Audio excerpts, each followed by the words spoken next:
লাহোরে, হ্যাঁ মায়ানমারে, এটা বলুন না গো। কারো বাপদাদুর কোথায়?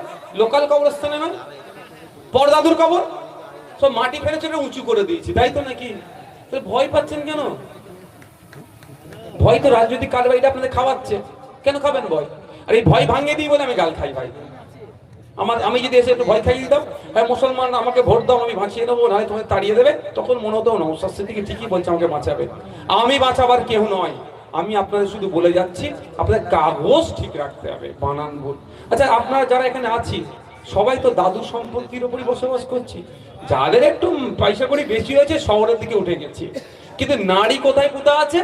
দাদু সম্পত্তিতে। আজকের দিনে বলুন, যদি আপনার কাছে কাগজটা না থাকতো তৃণমূলের লোক ছেড়ে দিত আপনার জায়গাটা? বলেন। বলতে কি খাস 1 নম্বরে খতিয়ানে চলে গেছে আমার সরকার, আমি দখল করে নেবো, করতো না? আপনার কাছে কাগজ আছে, আপনি কাগজ, হরিণের পেটে মৃগনাভি, হরিণ সারা জঙ্গলে ঘুরছে, আরে এত খুশবু কোথা থেকে আসছে? ওর পেটে নিয়ে ঘুরছে হোঁস নিয়ে। আপনি বলছেন আমাকে বাঁচাবে, আমাকে বাঁচাবে, আমাকে বাঁচাবে তৃণমূল, আমাকে বাঁচাবে বিজেপি, আমাকে বাঁচাবে ভাইজান। ঘোড়ার ডিম।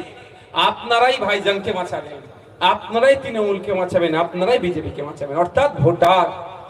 আপনাদের ক্ষমতাতে আমি ভিআইপি, আপনাদের ক্ষমতাতে উনি মন্ত্রী, আপনাদের ক্ষমতার জন্য উনি মুখ্যমন্ত্রী।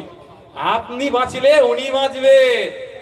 উনি আতঙ্কিত আছে, ওই জন্য আপনাকে আতঙ্কে রেখেছে, ওনার সিট টলমল করছে। আর